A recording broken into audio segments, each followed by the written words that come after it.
Je ne peux pas fermer les jambes, murmura-t-elle. Sa voix tremblait, lourde d'une douleur qu'aucun être humain ne devrait avoir à endurer. Nolan Ridgway, un Apache exilé qui pensait avoir vu toutes les horreurs que la frontière pouvait offrir, resta immobile. Il baissa les yeux, s'attendant à voir une blessure banale, peut-être une morsure de serpent. Mais ce qu'il vit le glaqua jusqu'aux os. Ce n'était pas seulement une blessure, c'était un message. Un message écrit dans le fer et le sang, capable de transformer un exilé solitaire en l'homme le plus recherché de l'Ouest. Ce n'était pas seulement une histoire de survie, c'était la vérité enfouie de l'or perdu des montagnes du Dragon. Et ce que Nolan Ridgway découvrit ce jour-là changea l'histoire à jamais. Restez à l'écoute jusqu'à la fin, car le rebondissement des dernières minutes bouleversera tout ce que vous pensiez savoir sur le Far West. Les montagnes du Dragon étaient impitoyables. Elles toléraient à peine les vivants tant qu'ils restaient à leur place. Pour Nolan Ridgway, dont le nom évoquait le faucon, mais qui vivait comme un fantôme, ces montagnes étaient sa seule famille. C'était tout ce qui lui restait. Il avait été banni de son peuple pour un crime qu'il n'avait pas commis, le meurtre d'un chef pacifique. Depuis lors, il errait sur les hautes crêtes du territoire de l'Arizona, tel une ombre dans un monde en déclin. Nous étions en 1882. La chaleur estivale pesait comme un fardeau physique, écrasant les broussailles et la poussière rouge. Nolan Ridgway était accroupi sur une corniche calcaire, son Winchester 73 posé sur ses genoux. Il traquait d'un puma qui avait estropié plusieurs chevaux près du col de Tombstone lorsque le vent apporta un son qui n'appartenait à aucun animal. C'était un gémissement, un cri humain, faible et brisé. Il ne bougea pas immédiatement. Dans ces collines, un appel à l'aide était généralement le signe avant-coureur d'un piège. Les hors-la-loi affamés utilisèrent les femmes comme appât, mais le deuxième cri était différent. Il avait la vibration brute et viscérale d'une souffrance impossible à simuler. Il s'avança donc, descendant la pente graveleuse dans un silence de fumée. Ses mocassins trouvèrent une prise là où des bottes blanches auraient glissé. Il suivit le son jusqu'à un canyon étroit, un endroit où les ombres s'allongeaient et devenaient froides même en plein midi. Là, au pied d'un genévrier tordu, elle gisait. Elle portait les restes de ce qui avait été une élégante robe de soie bleue, du genre de celle que portaient les épouses des banquiers de San Francisco, et non les voyageuses en territoire apache. Son chapeau avait disparu. Ses cheveux blonds étaient trempés de sueur et de poussière. Son visage avait la teinte cendrée du vieux bois. Nolan Ridgway s'approcha par son angle mort, le fusil pointé. « Vous êtes loin du sentier, femme, dit-il d'une voix rauque à cause de plusieurs jours de silence. Elle sursauta et ouvrit grandes les yeux. Ils étaient d'un vert perçant, rempli d'une terreur qui se transforma rapidement en supplication désespérée. Elle essaya de reculer en rampant, mais son corps était tendu et sa poitrine se soulevait de manière incontrôlable. « Je t'en prie, tue-moi ou aide-moi. » Nolan Ridgway baissa à peine son arme sans faire un pas de plus. « Qui es-tu? Où sont les tiens? » « Morts, elle haleta. Tous morts, le chariot, le ravin. J'ai rampé. Elle déglutit péniblement, humidifiant ses lèvres gercées. Je m'appelle Beatrice Hollow. Ce nom résonna dans l'esprit de Nolan Ridgway. Les Hollow étaient des éleveurs bien connus, influents, capables d'acheter des juges et des condamnations. Si cette femme était de cette lignée, elle volait d'une fortune ou une condamnation à mort. « Levez-vous, Beatrice Hollow, ordonna-t-il. Si vous pouvez ramper, vous pouvez vous lever. » Le soleil se couche. Les coyotes ne tarderont pas à arriver. Elle secoua vigoureusement la tête, les larmes creusant des sillons dans la poussière sur ses joues. Elle agrippa l'ourlet de sa robe en lambeaux, les jointures blanchies. « Je ne peux pas. » « Pourquoi? » Nolan Ridgway s'approcha un peu plus, l'observant comme un chasseur à la recherche d'armes cachées. « Vos jambes sont cassées. » Elle leva les yeux et, l'espace d'un instant, la peur disparut, remplacée par une honte sombre et terrible. « Je ne peux pas. Ferme les jambes, » marmonna Nolan à travers son front. Ridgway fronça les sourcils. Ses mots étaient étranges, contre nature. Il s'avança et s'agenouilla à côté d'elle, ignorant l'odeur du sang séché et de la peur. « Montre-moi. » Béatrice. Hollow hésita, ferma les yeux et souleva le tissu lourd et déchiré de sa jupe. Nolan Ridgway baissa les yeux. Il s'attendait à voir des os brisés, mais ce qu'il vit était inconcevable. Ses jambes n'étaient pas séparées par des muscles ou des fractures, mais par un énorme piège à ours rouillé, Et il n'y avait pas que le piège. Les mâchoires de fer s'étaient refermées, mais pas complètement. Une solide barre rectangulaire était coincée dans le mécanisme, empêchant les mâchoires fermées de lui arracher complètement la jambe. Elle brillait faiblement dans la lumière déclinante. De l'or. Nolan Ridgway tendit la main et effleura le métal de ses doigts rugueux. C'était un lingot militaire de l'armée américaine, estampillé d'un aigle et de l'année 1865. Elle avait déjà marché dans le piège et, par chance ou par malchance, la lourde barre attachée à sa cuisse était tombée juste entre les mâchoires. Le fer s'enfonça dans sa chair. Il y eut beaucoup de sang, mais ce lingot était la seule chose qui maintenait sa jambe attachée à son corps. Elle ne pouvait pas fermer les jambes, car une barre d'or volée de 20 livres et un piège de 40 livres la maintenaient clouée au sol. Nolan Ridgway leva les yeux. La compassion dans son regard s'évapora, remplacée par un calcul froid. « Vous ne vous êtes pas échappé d'un accident de charrette, Beatrice Hollow. » Nolan Ridgway parla doucement. « Tu es en fuite et tu transportes l'or fantôme de la Confédération. » Les yeux de Beatrice Hollow s'écarquillèrent. La victime impuissante avait disparu. À sa place, apparut une femme au regard dur comme la pierre. « Vas-tu m'aider, Apache? Ou vas-tu rester ici jusqu'à ce que le Marshal Everett Kane nous trouve tous les deux? » Le nom de Marshal Everett Kane flottait dans l'air, lourd comme l'odeur métallique avant un orage. Kane n'était pas seulement un marshal, c'était un chasseur d'hommes, quelqu'un qui avait scalpé plus d'Apaches que la cavalerie elle-même. S'il suivait sa piste, Nolan Ridgway était déjà en danger rien qu'en respirant le même air. « Kane arrive ?» demanda Nolan Ridgway, la main suspendue au-dessus du piège. « Il est à 1 heure derrière moi, peut-être moins, si l'on en croit Triss Hollow qui serre les dents. Il veut le lingot, puis il me veut. » Nolan Ridgway examina le piège. C'était un modèle ancien, du genre de ceux utilisés pour les grizzlies dans les Rocheuses. La tension du ressort était brutale. S'il essayait de le forcer et que les mâchoires glissaient, elle se refermerait avec suffisamment de force pour fendre l'or et le fémur de Beatrice Hollow instantanément. « J'ai besoin d'un levier, marmonna-t-il. Il sortit son couteau, une lourde lame Bowie qu'il avait prise à un soldat mort des années auparavant. « Ça va faire mal. »« Tout fait mal, » répondit Beatrice Hollow en s'adossant contre le tronc et en agrippant les racines. « Enlève-le, c'est tout. » Nolan Ridgway s'attela à la tâche sans perdre un instant. Il savait qu'il ne suffisait pas d'ouvrir les mâchoires. Il devait désactiver le ressort. Il ramassa de grosses pierres dans le lit du ruisseau et les coinça sous le piège pour le stabiliser. « Ne bougez pas, » ordonna-t-il. Il enfonça la pointe de son arc dans le loquet, mais la roue il l'avait soudée. Il allait devoir ouvrir les mâchoires plus largement pour libérer le lingot et retirer la jambe avant que le fer ne se referme violemment. « Quand je dirai maintenant, vous retirerez la jambe, » dit-il, le visage à quelques centimètres du fer mortel. « N'hésitez pas. Si vous hésitez, vous perdrez votre pied. » Beatrice Hollow acquiesça, la sueur coulant de son nez. « Allez-y. » Nolan Ridgway posa ses mains sur les mâchoires supérieures. Il prit une profonde inspiration, rassemblant ses forces dans ses épaules, son dos, tout son être. Avec un rugissement guttural, il tira de toutes ses forces. Les charnières rouillées grincèrent. Les mâchoires s'ouvrirent légèrement. « Maintenant !» cria Nolan Ridgway. Beatrice Hollow poussa un cri aigu de douleur pure en tirant la jambe en arrière. Les dents déchirèrent la peau de son tibia sans toucher l'os. Elle roula sur le sol, haletante. Le clan Nolan Ridgway relâcha sa prise. Le piège se referma brusquement. Les dents mordirent dans le lingot, faisant jaillir une étincelle qui illumina le crépuscule. L'or était pris, mais Beatrice Hollow était libre. Nolan Ridgway ne se réjouit pas.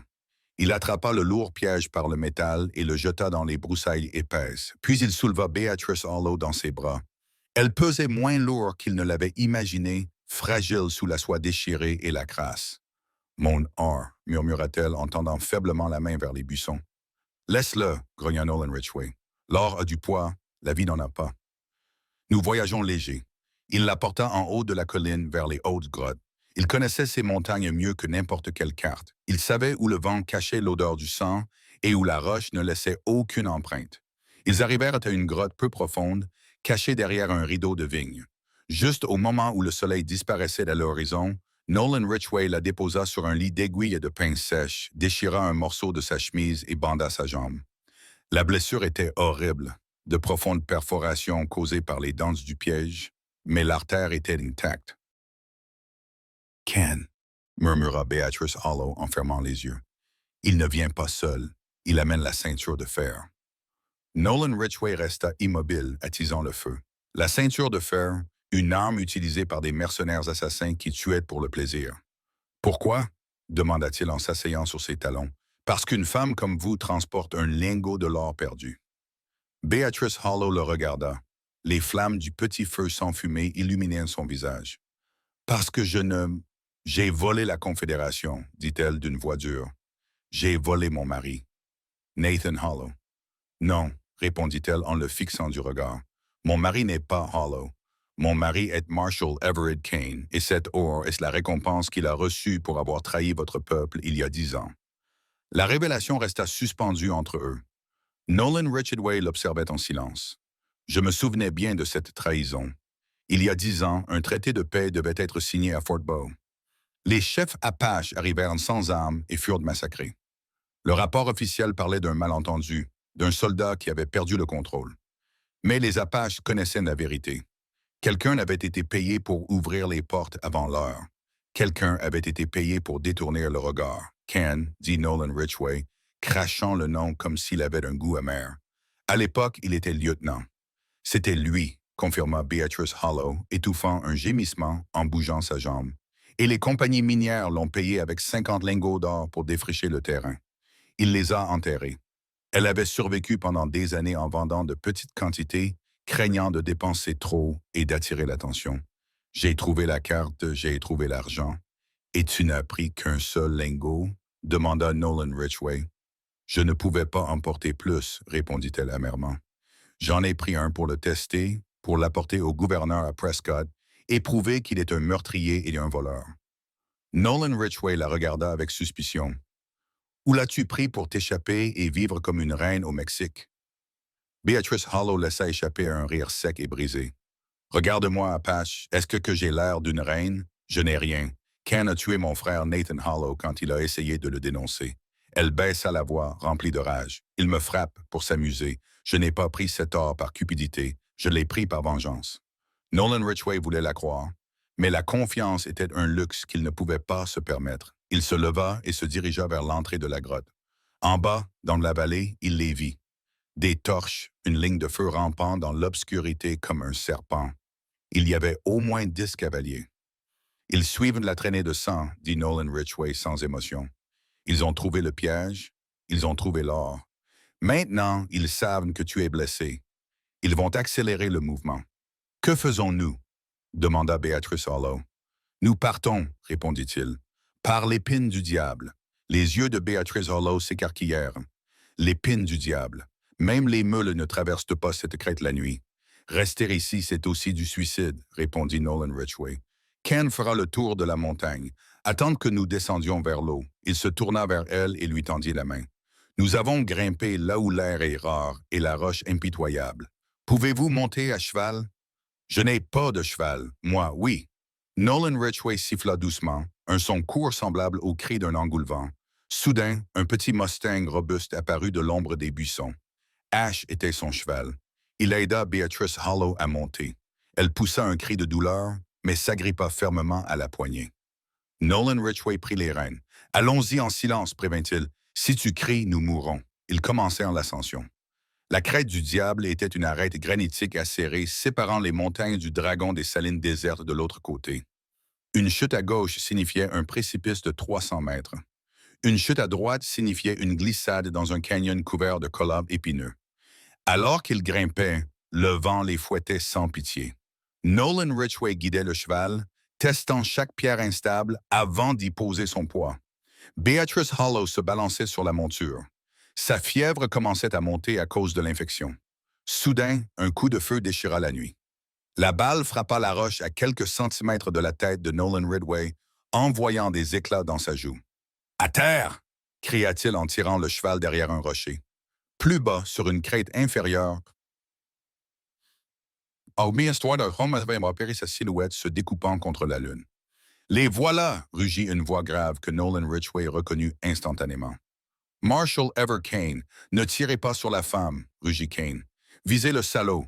Je veux qu'il soit éventré. Les balles se mirent à pleuvoir sur leur position. Nolan Ridgway leva son Winchester. Ils étaient en infériorité numérique et en infériorité d'armes, et pris au piège au bord du désastre. Beatrice Hollow hurla par-dessus les coups de feu. « Tu me fais confiance? » Elle ne répondit pas. « Bon, accroche-toi bien. » Nolan Ridgway fouetta violemment la croupe d'Ash, mais au lieu de le guider le long du chemin, il le dirigea vers une crevasse étroite et sombre dans la paroi rocheuse. On aurait dit un toboggan menant directement dans le vide. Nolan, non. Le cheval plongea dans l'obscurité, glissant sur la pente d'ardoise. Nolan Ridgway sauta à sa suite, glissant à reculons tout en tirant à l'aveuglette vers la crête. Ils tombèrent dans la noirceur de la poussière, noyés par les cris des hommes de Kane, s'évanouissant alors qu'ils s'enfonçaient dans les entrailles de la montagne. Ils atterrirent sur du sable mou et des excréments de chauves-souris au fond d'un gouffre. Le cheval hennait, secoué mais indemne. Beatrice Hollow avait été projetée sur le côté. Nolan Ridgway s'assit, époussetant ses vêtements. Tout était noir, à l'exception d'une petite ouverture en hauteur, à travers laquelle la lumière de la lune filtrait. « Nous sommes, maman. » Gémit Beatrice Hollow dans l'obscurité. Nolan Ridgway répondit en allumant une allumette. « Pas encore. » La flamme jaillit, illuminant la caverne. Nolan Ridgway était figé. Cette lumière ne révélait pas seulement les murs, elle reflétait autre chose. Des rangées et des rangées de boîtes empilées. Beatrice Hollow haleta et boitilla vers la lumière. Elle dépoussiéra l'une des boîtes d'une main tremblante. Elle portait le sceau de l'armée américaine. « Mon Dieu » murmura Beatrice Hollow. Non seulement ils s'étaient échappés, mais ils étaient tombés directement dans la chambre forte principale du maréchal Everett Kane.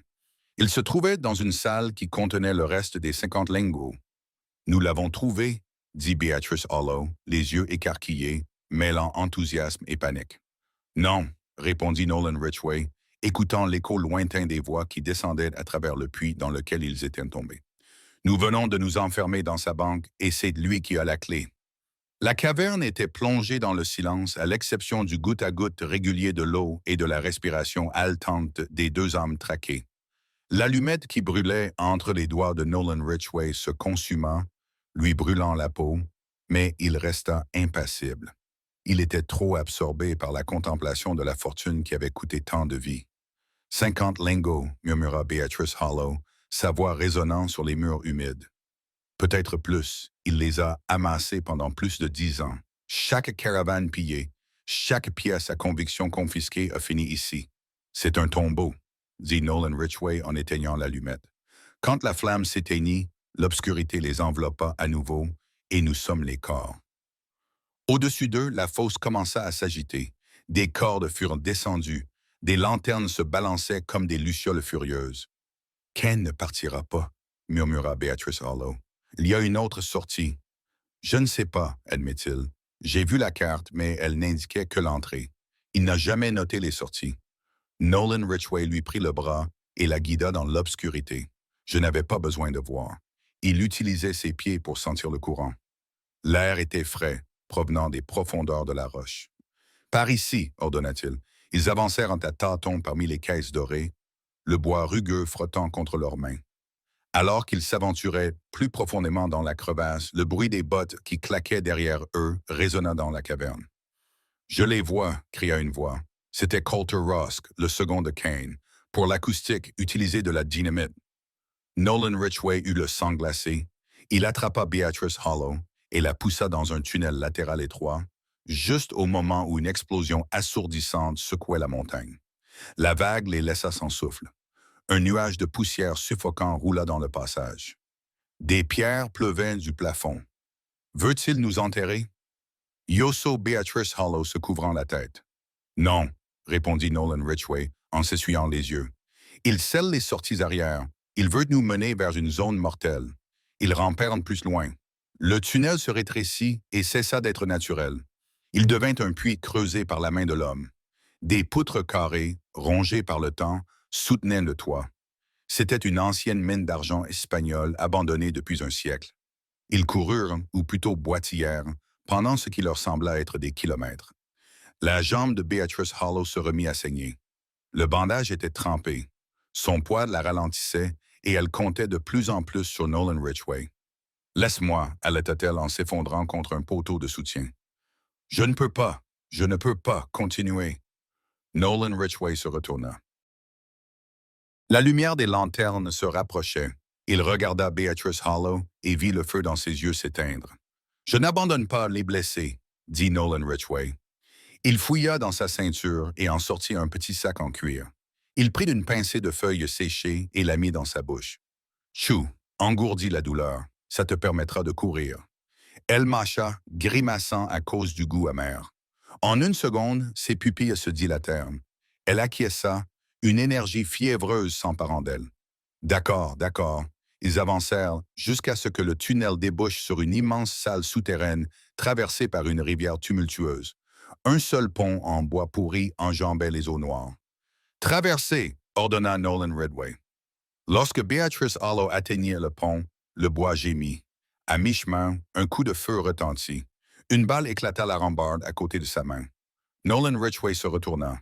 Coulter Rusk et deux autres hommes émergèrent du tunnel derrière eux. « C'est fini, Hawk !» cracha Coulter Rusk en levant son fusil. Non, Ridgway n'hésita pas. Il ne tira pas sur les hommes, il tira sur le Séote. Il désigna un groupe de stalactites juste au-dessus de l'entrée du tunnel. Le Winchester rugit 2 fois. Les énormes pics de pierre, secoués par l'impact, se brisèrent et tombèrent comme des boulets de canon. L'effondrement fit voler l'entrée en éclats et écrasa instantanément l'un des poursuivants. Coulter Rusk et l'autre homme sautèrent en arrière pour se mettre à l'abri. « Allez, venez !» rugit Nolan Ridgway. Ils traversèrent le pont et dès que leurs bottes touchèrent l'autre rive, Nolan Ridgway sortit son couteau Bowie et coupa les cordes de suspension. Le pont s'effondra dans l'eau sombre, coupant toute poursuite directe.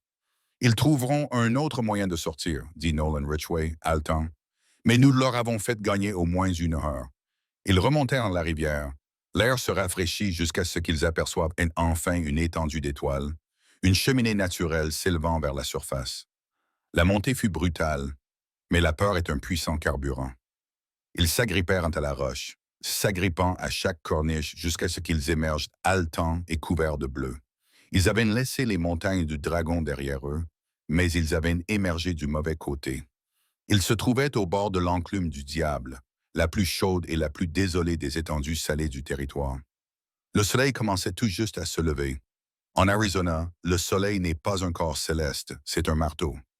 À midi, ils martelaient l'enclume du diable avec une cruauté impossible à décrire. Nolan Ridgway et Beatrice Hollow marchaient. Ils n'avaient ni eau ni chevaux, seulement un fusil, 6 balles et un couteau. La robe de Beatrice Hollow était déchirée jusqu'aux genoux et enroulée autour de ses pieds pour les protéger de la croûte de sel brûlant. Sa jambe était 2 fois plus enflée, l'infection rouillée et le piège progressaient sans pitié. L'effet de la balle s'était estompé, la laissant prisonnière d'un délire fiévreux. « Il arrive », murmura Kane en titubant. « Il a des yeux même dans les faucons. »« Économise ton souffle », grogna Nolan Ridgway. Ses lèvres étaient gercées et saignaient. Il scruta l'horizon, mais ne vit rien d'autre que le mirage de la chaleur. Ils avaient besoin d'un abri. Nolan Ridgway connaissait une vieille mission en ruine à environ 8 km à l'est, près d'un lit de ruisseau asséché. Il restait parfois de l'eau dans son puits profond. « Encore un peu », mentit-il. Ils arrivèrent aux ruines de la mission au crépuscule. C'était un squelette d'adobe effondré sans toit, avec un clocher comme un doigt brisé pointant vers le ciel accusateur.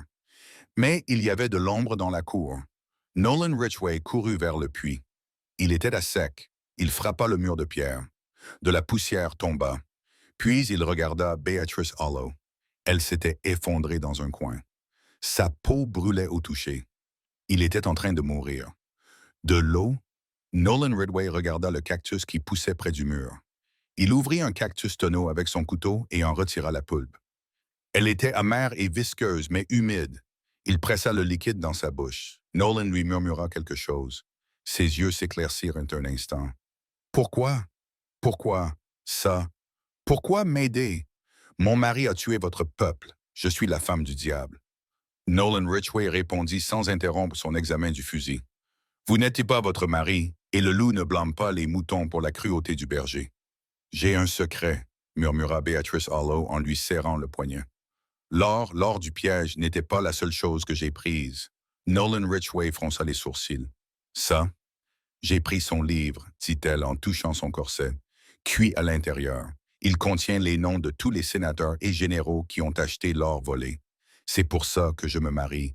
L'or peut le remplacer. Le livre les condamne tous. Nolan Ridgway la fixa du regard. Cette femme brisée et ensanglantée portait une arme plus puissante qu'un canon. Soudain, Nolan Ridgway leva la tête.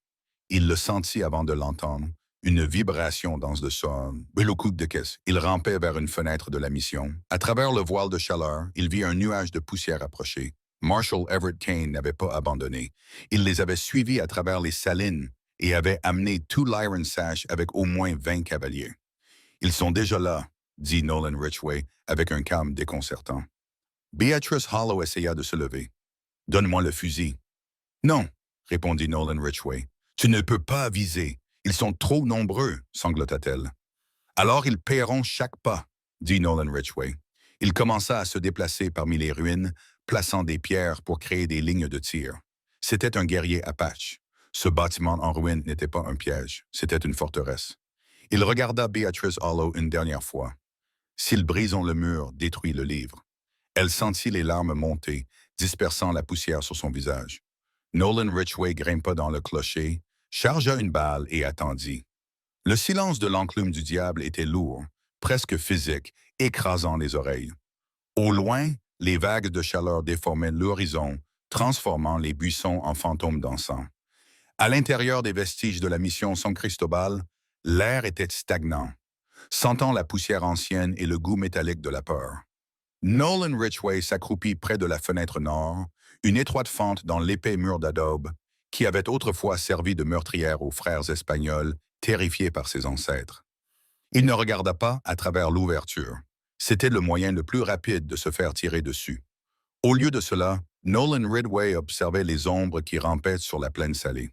« Il se déploie », dit-il d'une voix sèche et rauque. Son esprit passa à un rythme froid et prédateur tandis qu'il comptait. 4 cavaliers à l'est, 6 à l'ouest.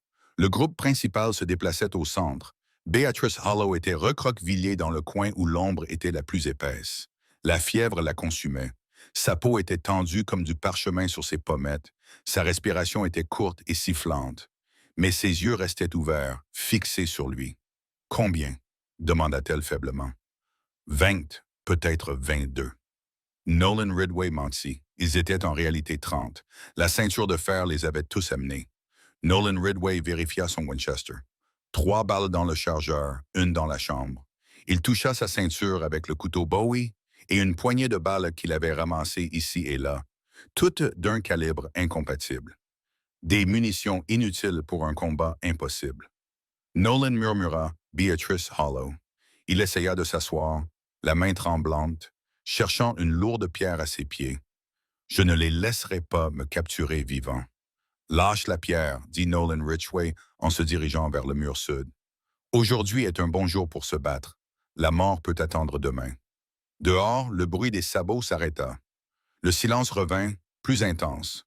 Puis, une voix retentit à travers la plaine, amplifiée par l'étrange acoustique du désert de sel. « Je sais que tu es là, mon garçon. » C'était le Marshal Everett Kane.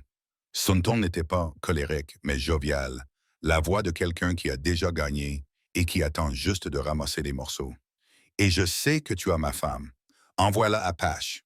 Sors les mains sur la tête et je ferai vite. Une balle dans le cœur. Pas de corde. Parole d'homme blanc. » Nolan Ridgway ignora la provocation. Il observa le vent.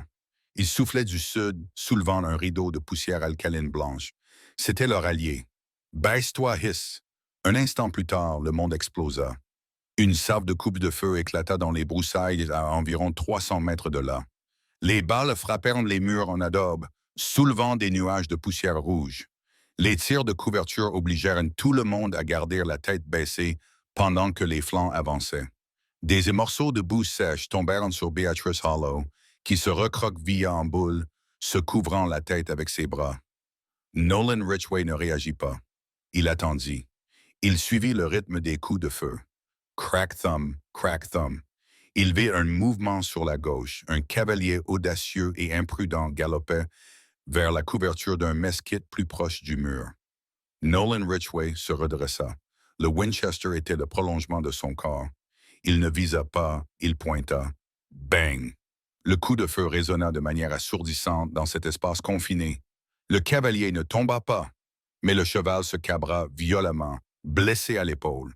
Il s'effondra, projetant l'homme sur le sol dur et salé. Le cavalier rampait en arrière, criant pour trouver un abri. « Ne tirez pas sur les chevaux, sauvages !» cria une voix depuis la ligne des bandits. « Alors arrêtez de les diriger vers moi !» rugit Nolan Ridgway. Il se baissa alors qu'une nouvelle pluie de plomb éclatait le cadre de la fenêtre à quelques centimètres de son visage. Il bougea. Il ne resta jamais 2 fois au même endroit. En escaladant les poutres du toit effondré, il atteignit le mur est, trouva une fissure entre les briques et jeta un coup d'œil dehors. 2 hommes couraient vers le vieux mur du cimetière, cherchant un angle au-dessus du toit ouvert de la mission. Nolan Ridgway expira, contrôlant son pouls contre l'adrénaline. Il appuya sur la gâchette. Clic. Raté. Les vieilles munitions l'avaient trahi. Merde. Il jura dans sa langue maternelle. Il arma violemment le levier, éjecta la cartouche défectueuse et en chargea une autre. Il tira à nouveau. Celui qui était devant trébucha, se saisit la cuisse et tomba face contre terre. Son partenaire l'abandonna et plongea derrière une pierre tombale. « 2, murmura Nolan Ridgway. Mais les chiffres ne jouaient pas en sa faveur. 2 éliminés, 28 devant lui, et il ne lui restait plus que 2 balles. Les coupes de feu cessèrent brusquement. Le silence soudain était plus terrifiant que le rugissement. « Il n'a plus de munitions !» cria quelqu'un. « Chargez-le! Halt !» La voix du marshal Everett Kane trancha le chaos. « Elle te tente, » dit Nolan Ridgway en essuyant la sueur de ses yeux. « Veut-elle que tu t'approches? » La chaleur à l'intérieur des ruines était devenue insupportable. Le soleil cuisait l'adobe et le manque d'air transformait l'endroit en fournaise. Nolan Ridgway rampait vers Beatrice Hollow. Elle tremblait malgré la chaleur. « Tiens » murmura-t-il d'une voix à peine audible, fouillant dans l'ourlet de sa robe déchirée. Il en sortit un petit pistolet Ringer. C'était presque un jouet, avec sa crosse en nacre, conçue pour un sac à main, pas pour la guerre. J'avais oublié que je l'avais. Nolan Ridgway prit le petit pistolet.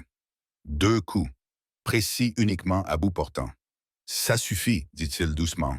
« Pourquoi fais-tu cela ?» demanda Beatrice Hollow, les larmes coupant la crasse sur son visage. « Tu aurais pu me laisser dans le tonneau. Tu aurais pu t'enfuir dans l'obscurité. » Nolan Ridgway regarda la porte tout en appuyant une lourde poutre contre celle au-dessus. « Un homme se définit par ce qu'il protège, Beatrice Hollow. Can protège son or. Je protège la vérité. La vérité n'arrête pas les balles. Je suis elle, admet Nolan Ridgway, en vérifiant le Ringer. Mais cela les rend plus légères. Un bruit sourd contre le mur fit trembler le sol. Puis un autre. « Des torches !» cria Nolan Ridgway. Des torches imbibées de kérosène volèrent par-dessus les murs. Elles atterrirent sur les broussailles sèches et les débris dans la cour. Les touffes desséchées s'enflammèrent instantanément. Une fumée noire commença à envahir l'espace, brûlant les yeux et la gorge. « On brûle comme des rats !» s'écria Colter Rusk avec joie. La chaleur monta en flèche. Le feu dévora les poutres en bois qui soutenaient encore une partie du toit. « Nous devons partir » toussa Nolan Ridgway en soulevant Beatrice Hollow. « Où ça ?» allaita-t-elle. « Il n'y a nulle part où aller. » Le clocher indiquait la seule structure en pierre de la mission. « C'est de la pierre, ça ne brûlera pas. » Il la souleva à moitié et la traîna à travers la fumée. La cour était déjà un brasier.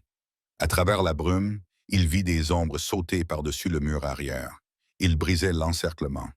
Nolan Ridgway poussa Beatrice Hollow au pied du clocher. « Restez là. Ne tirez pas avant de voir le blanc de leurs yeux. » Il se tourna vers la fumée. 3 hommes émergèrent du rideau gris, le visage couvert de bandanas, des armes à la main. Nolan Ridgway n'avait plus de munitions. Il lança le Winchester vide sur le premier.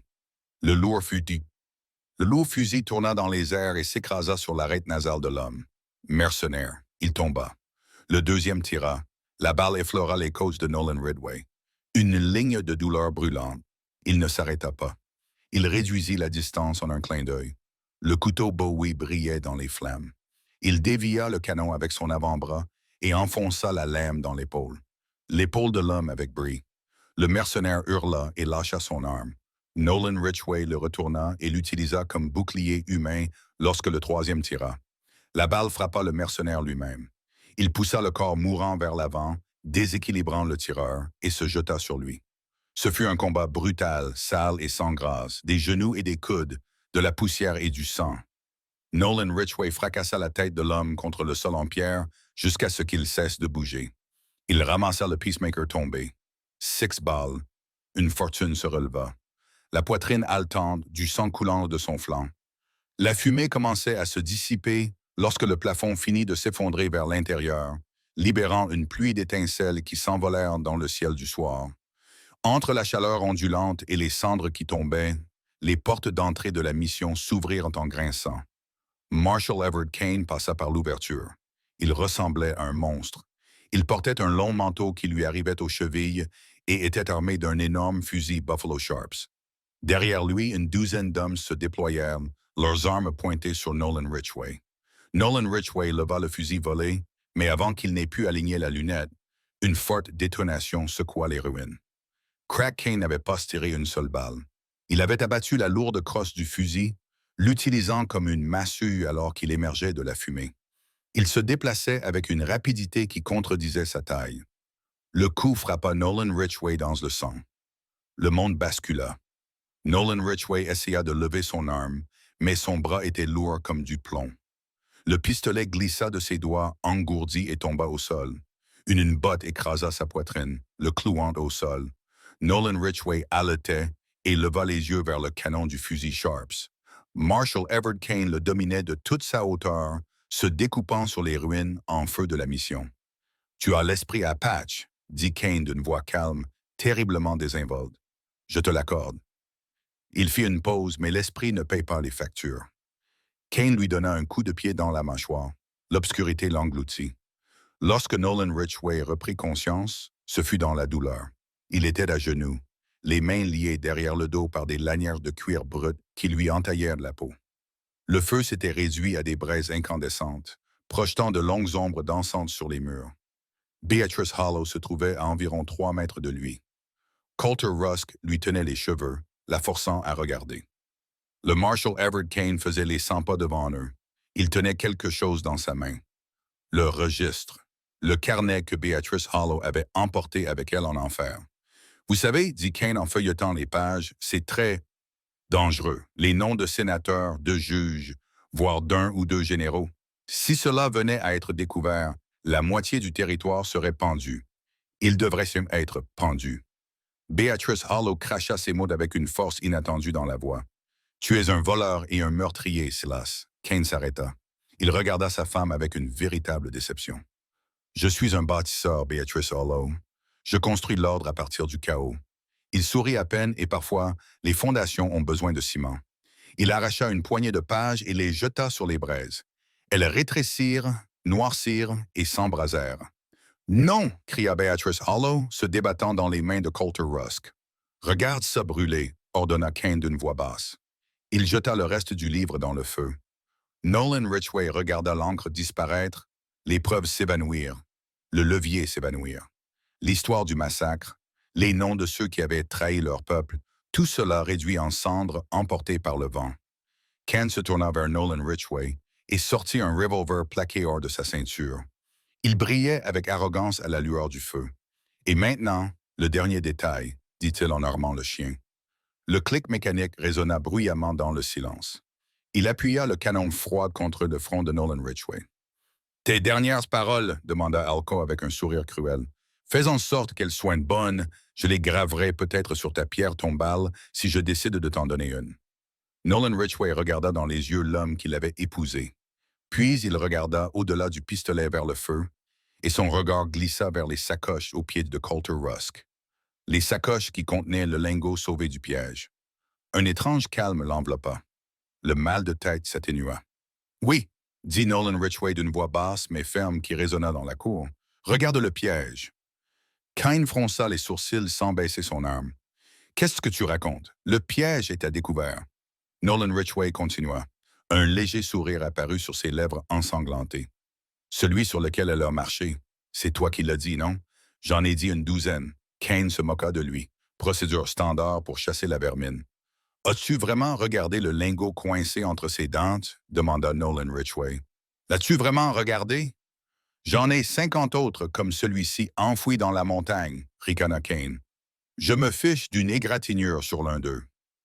Vous devriez vous en soucier, répondit Nolan Ridgway en fixant Kane du regard. Parce que je l'ai bien regardé avant de le jeter dans les broussailles.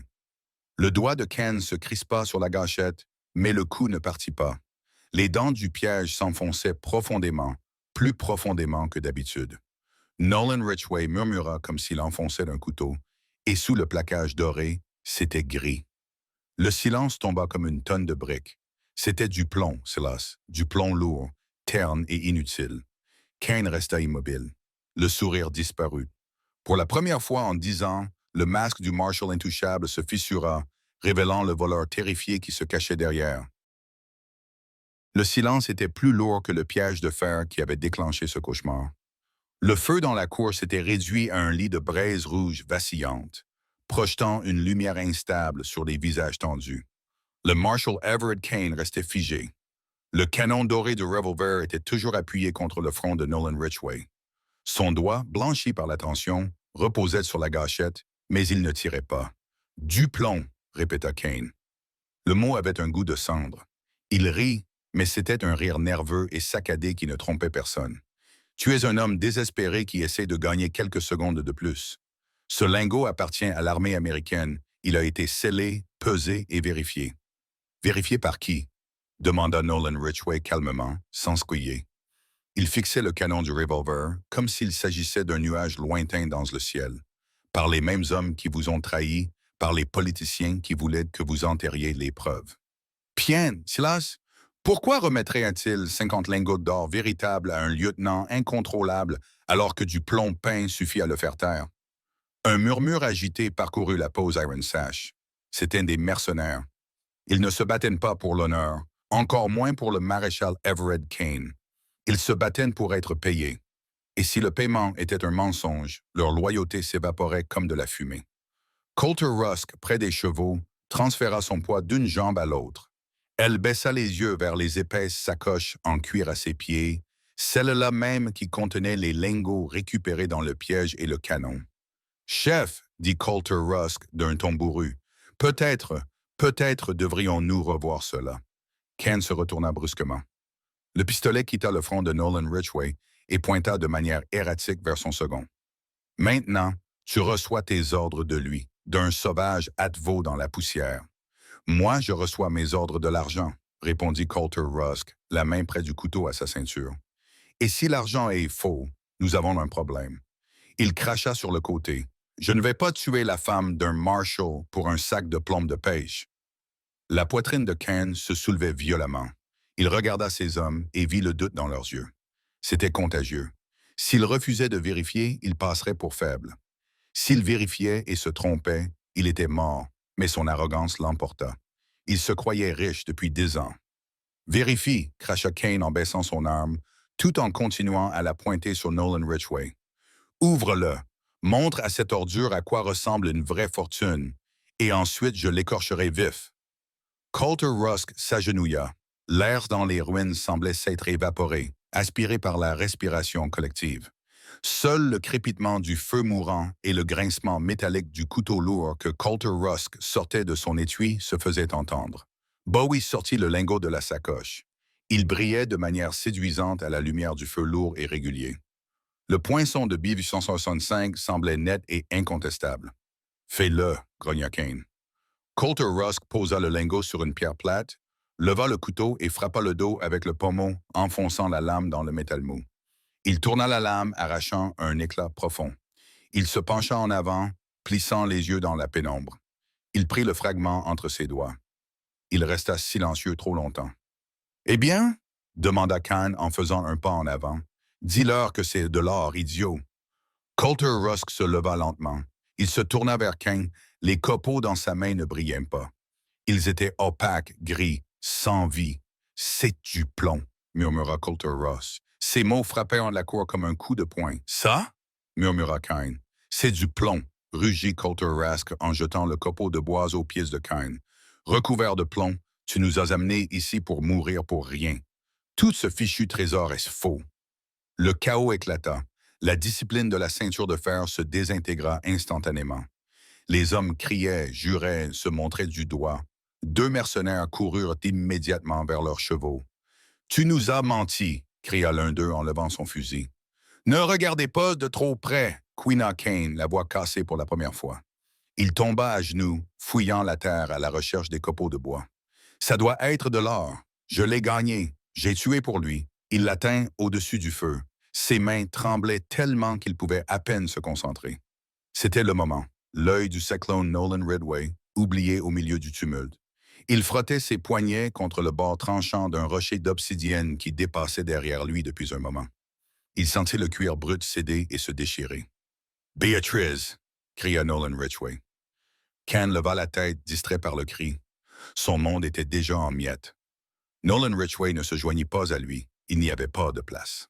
Au lieu de cela, il roula en arrière, recroquevillant son corps comme un ressort, et lança violemment ses deux jambes. Ses mocassins frappèrent la poitrine de Kane avec la force d'un sabot de mule. L'air quitta les poumons du Marshal dans un halètement sec, vola en arrière et tomba dans le feu. Le revolver plaqué or, symbole de son pouvoir frauduleux, fut projeté à travers la pièce. « Cours !» cria Nolan Ridgway en se relevant d'un bond et en attrapant une torche allumée dans le feu pour s'en servir comme arme improvisée. Mais Beatrice Hollow ne courut pas. Il vit l'arme, elle gisait dans la poussière à égale distance d'elle et de Colter Rusk. Colter Rusk se précipita vers elle. Beatrice Hollow se jeta en avant, non pas avec élégance, mais avec le désespoir d'une femme qui avait été victime pendant trop longtemps. Il tomba lourdement sur sa jambe blessée, hurlant de douleur, mais sa main se referma sur le métal brûlant du canon du revolver. Colter Rusk lui donna un coup de huit. La botte frappa violemment l'épaule de Beatrice Hollow. « Remettez-moi la sorcière !» rugit-il. Beatrice Hollow roula sur le sol, ignorant la douleur, ignorant le chaos. Il leva le revolver et le tint à deux mains pour contrôler ses tremblements. Il ne visa pas Colter Rusk, il visa au-delà de lui. Marshall Everett Kane sortait en titubant du feu, son long manteau fumant. Il ressemblait à un démon sortant de l'enfer. Il sortit un deuxième pistolet, court et facile à dissimuler, de sa ceinture. « Je vais tous les tuer !» hurla-t-il. Beatrice Hollow appuya sur la gâchette. Bang! Le recul du lourd revolver secoua ses bras. La balle frappa Marshall Everett Kane en plein milieu de la poitrine. Il s'arrêta net. Le petit pistolet tomba de sa main. Il regarda le trou dans son manteau avec une expression de totale confusion. Béatrice haleta. Elle arma à nouveau le chien. Son visage était couvert de larmes et de cendres, mais ses mains étaient désormais fermes. Bang! Le deuxième coup le frappa à l'estomac. Marshall Everett Kane tomba en arrière, s'effondrant dans la même poussière dans laquelle il l'avait forcé à ramper. Il ne bougea plus. Le silence s'abattit soudainement sur la cour. Colter Rusk resta immobile. Il regarda Beatrice Hollow, qui pointait, désormais l'arme fumante, directement vers son cœur. Puis elle regarda Nolan Ridgway, debout à côté d'elle, brandissant la bûche enflammée comme une lance, prêt à se battre jusqu'au bout. Enfin, Colter Rusk. Il regarda le lingot d'or posé sur la pierre. La fausse fortune. « Ça ne vaut pas la peine de mourir pour ça, » murmura-t-il. Il rangea le couteau. Il regarda le reste de la bande des Iron Sash, qui observaient la scène, leurs fusils baissés. « Les gars, le Marshal est smart. L'or, c'est du plomb, et je ne suis pas payé pour tuer une veuve. »« Allons-y !» cracha l'un des cavaliers en montant sur son cheval. « Ce territoire est maudit de toute façon. » Ster Rusk soutint le regard de Nolan Ridgway. Une longue seconde, un éclair de respect passa entre le mercenaire et la page. « Tu as la langue bien pendue, le concierge. J'espère que cela vous permettra de rester en vie. » Il se retourna, prit les rênes et monta à cheval. En moins de 2 minutes, Iron Sash Pose disparut, s'évanouissant dans la nuit comme un cauchemar. Le bruit des sabots fut englouti par l'immensité de l'enclume du diable. Ils se retrouvèrent seuls. Nolan Ridgway s'approcha du corps du shérif Everett. Il écarta le manteau avec son pied, s'assurant qu'il n'y avait pas d'arme cachée. Le tyran des dragons était mort, les yeux ouverts et vides, fixant le ciel chargé de fumée. Puis Nolan Ridgway revint auprès de Beatrice Hollow. Elle était toujours assise par terre, le lourd revolver posé sur ses genoux. Il tremblait maintenant violemment. La montée d'adrénaline était retombée. Nolan Ridgway ramassa soigneusement l'arme, enclencha la sécurité et la glissa dans sa ceinture. Il s'agenouilla à côté d'elle et vérifia les bandages. « C'est fini », dit-elle doucement. Beatrice Hollow regarda le lingot d'or sur la pierre que Colter Rusk avait coupé. Elle s'essuya le visage d'une main tremblante. « Tout n'était qu'un mensonge », murmura-t-il d'une voix creuse. « Toutes ces années, il a tué mon frère. Il a tué ton peuple avec du plomb. » Nolan Ridgway se leva et prit le lingot. Il était lourd, dense. Puis il ramassa les copeaux de bois que Colter Rusk avait fait tomber. Il l'atteint à la lumière de l'aube qui commençait à teinter l'horizon. « Est-ce vrai? » demanda Béatrice. Hollow fronça les sourcils. Dodo était gris. « DCH a vu ce que je voulais qu'il voie, » répondit Nolan Ridgway. Il revint vers elle et plaça les copeaux de bois dans sa main. « Regarde bien, Béatrice. » Elle observa dans la pâle lumière du matin, loin des ombres trompeuses du feu. Le métal n'était pas gris, il était jaune, doux, malléable, d'un jaune intense. Beatrice Hollow eut le souffle coupé. « C'est de l'or, oui, dit Nolan Ridgway, de l'or pur. L'oxydation le rendait terne dans le feu, mais l'or est mou. Quand Colter Rusk l'a coupé, l'ombre de la lame et l'angle de la flamme l'ont rendu sombre. Mais tu leur as dit. Je leur ai raconté une histoire, répondit Nolan Ridgway avec un sourire fatigué. La cupidité aveugle les hommes, Béatrice, mais la peur leur fait voir des choses qui n'existent pas. Can était terrifié. C'était une fraude. Dodaba était terrifié. Ils pensaient qu'ils le trompaient. J'ai juste donné un nom à leur peur. Beatrice Hollow regarda le copeau de bois, puis le visage de Nolan Ridgway. Vous avez joué de nos vies dans un jeu de lumière. Il ne le corrigea pas. J'ai parié sur la nature des hommes mauvais. Ils ne se font jamais confiance. C'est sa faiblesse.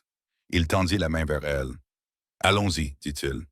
L'or de la montagne appartient à la terre, dit Nolan Ridgway. Marshall Everett Kane appartient aux Verses. Mais vous, vous appartenez aux vivants. Beatrice Hollow regarda une dernière fois le lingot d'or, puis le laissa tomber dans la poussière à côté du corps sans vie de son mari.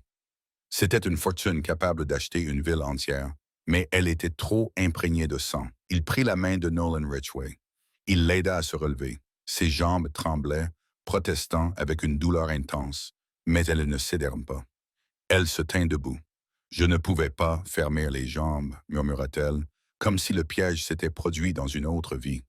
Et maintenant, Nolan Ridgway répondit en la tenant dans ses bras alors qu'il se tournait vers le désert ouvert. « Et tu peux marcher dans le soleil levant. » Ils laissèrent derrière eux les ruines de Sonkersobal. Ils laissèrent les 50 lingots d'or dans les cavernes sombres des montagnes du Dragon, où ils se trouvent encore aujourd'hui, un trésor maudit attendant le prochain imbécile qui décidera de croire au mensonge. Ainsi la légende de l'or perdu du dragon fut à nouveau enterrée, non pas sous les rochers ou sous le poids du temps, mais par la décision de 2 survivants qui comprirent que le prix à payer était trop élevé. Nolan Ridgway et Beatrice Hollow disparurent dans l'histoire, prouvant que l'arme la plus redoutable du Far West n'était pas un revolver en or, mais l'esprit humain. À ce jour, les historiens continuent de débattre de l'endroit où se trouve le butin du Marshall Everett Kane. Certains affirment que la théorie principale était vraie. D'autres pensent que tout cela n'était que le dernier tour de Nolan Ridgway. Qu'en pensez-vous? A-t-il laissé des millions enfouis dans la poussière? Ou l'or était-il faux depuis le début? Laissez votre théorie dans les commentaires. Si cette histoire vous a tenu en haleine, aimez-la. Cela aide beaucoup la chaîne à se développer. Partagez-la avec vos amis qui aiment les mystères du Far West. Et n'oubliez pas de vous abonner et d'activer les notifications pour découvrir d'autres histoires de la frontière. Merci de nous avoir rejoints et à bientôt pour une nouvelle aventure. Si cette histoire vous a touché, je vous invite à rester avec nous pour découvrir d'autres récits authentiques du Far West. Des histoires qui rendent un hommage à la résistance, à la tendresse et à l'esprit que Dieu a insufflé à ceux qui ont ouvert la voie. Abonnez-vous, partagez, laissez votre avis dans les commentaires et rejoignez-nous une fois de plus pour explorer cette terre sauvage. Merci beaucoup. Toutes les histoires de cette chaîne sont créées à des fins de divertissement et peuvent inclure des éléments fictifs ou des scènes dramatisées inspirés de contextes historiques. Nous utilisons des outils de narration, des images et des scripts comme support créatif. Cependant, tout le contenu est révisé, corrigé et édité par des personnes afin de garantir l'authenticité émotionnelle et la qualité narrative. Nous respectons strictement les politiques actuelles de YouTube concernant le contenu généré par l'IA et n'utilisons pas de deepfakes ou de reconstitutions trompeuses de personnes réelles. Tout le matériel visuel et les supports sont sous licence.